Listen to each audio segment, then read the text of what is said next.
All right, Nick, let's talk about the Ohio State University. The Buckeyes have been making some really interesting moves this offseason.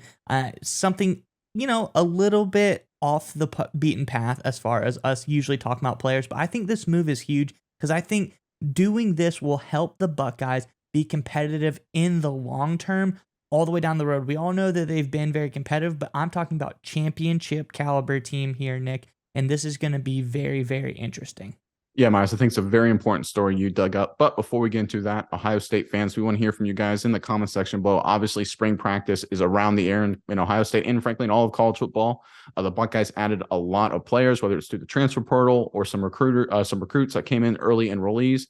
Let us know in the comment section below what new Ohio State Buckeye you're looking forward to seeing the most during spring practice. Give us a guy that you think is really about to make a name for himself as he enters the Ohio State Buckeyes football program. All right, Miles, what you got? What's the latest out of Columbus? Yeah, Nick. I think a guy who was once in the Ohio State Buckeyes football program now is a part of the Ohio State Buckeyes coaching staff is really trying to make and has made a name for himself on this team. That is former wide receivers coach, now hybrid receivers coach and offensive coordinator Brian Hartline gets promoted to the offensive coordinator position, but Nick, that came with a pretty substantial pay raise as well. You see, last year, Hartline was getting like $950,000 a year. Now he's up to $1.6 million. And that can be attributed to the promotion. That can be attributed to a lot of things. But I think the big takeaway here is that Ohio State is looking more at all of the assistant coaches, all of the coordinator positions, and they're saying it is very, very important that we keep these guys because this is what the big time programs, the big time championship teams are doing lately. And that is what Ohio State is. They are a big time program, so they want to match. And not only did they match, Nick, but they have gone above and beyond. Ohio State is now paying 10 full-time assistant coaches a total of $9.3 million a year. That is crazy. They are above even a program, that small program in the Southeast called Alabama. It's paying 10 of its assistant coaches $9.17 million a year. So about $200,000 more than Alabama is paying its assistant coaching group. And I think this is really big, and I really like the article over at 11 Warriors. I found this, and I'm just going through the information. This is where I got the idea for the video, is Ohio State doing this shows that they want to be like the Alabamas. They've been in the public eye lately, but there's maybe a little bit of a downshift, not quite being able to break in to the college football playoff this past year.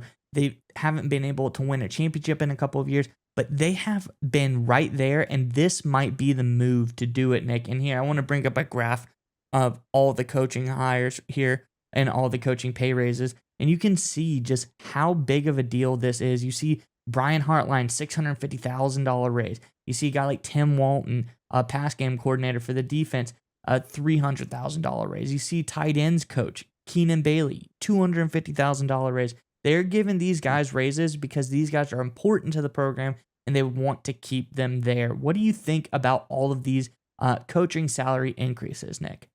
So one, I agree with you, right? Ohio State has entered a little bit of a lull. It's weird. It's weird to say that because they seem to always be in the playoff or right on the edge of it. Obviously, missing out on the playoff 2 years ago, and getting eliminated by Georgia on that incredible game New Year's Eve this past season. But they haven't won a national title in a really long time, and I think that's kind of strange to think about because when we think of Ohio State, we think it was one of the preeminent blue blood programs, right? But it's been really just Alabama and Georgia show the past decade or so, it seems like. And that's exactly what Ryan Day and company there at Ohio State's trying to fix here. Because now that we are in the NIL era, a lot of these big time programs that had massive advantages, looking at the Alabamas, the Ohio States, the Texases, that advantage in the recruiting game is being leveled out by the fact that some smaller programs that formerly were obscure, like Colorado, for example, now have the ability to use NIL money to bring in some recruits that may have been more inclined to go to a school like Ohio State. So what's the counterbalance to that, Miles, is you have to have your staff, your recruiting staff, and that, of course, for people who aren't familiar, is the entire assistant coaching staff at a major college football program. You have to get them all on board and all working and all compensated to go after even harder those recruits, go after those relationships. Because one of the things people don't understand is recruiting never stops. So I played small-time college football, and I remember going into my coach's office, whether it was the spring ball, summer practice, whether it was fall camp, whether it was in-season, playoff season, after postseason, January, things like that, you could always see on his whiteboard a list of recruits, when to call them, what to talk about, things like that. That is always on these assistants' minds when it comes to developing developing these relationships. And that's a lot of hard work. These are a lot of guys that spend a lot of time away from their families, who spend a lot of time not directly coaching football. I mean, Heartland's a football coach. He's a smart guy. He's a receivers guy. He's a really talented guy. And he's got to spend hours and hours and hours talking to some 16-year-old or maybe some 15-year-old kid, telling him how great it's going to be to come to Columbus. That's a lot of things to shove on a 40-year-old man, right? If I was a 40-year-old guy, I wouldn't want to talk to no 16-year-old at all. But that's a lot of things that's a lot of what these guys have to do. And Ohio State recognizing that they need to keep these guys who build the relationships with these young guys so they can come in as recruits.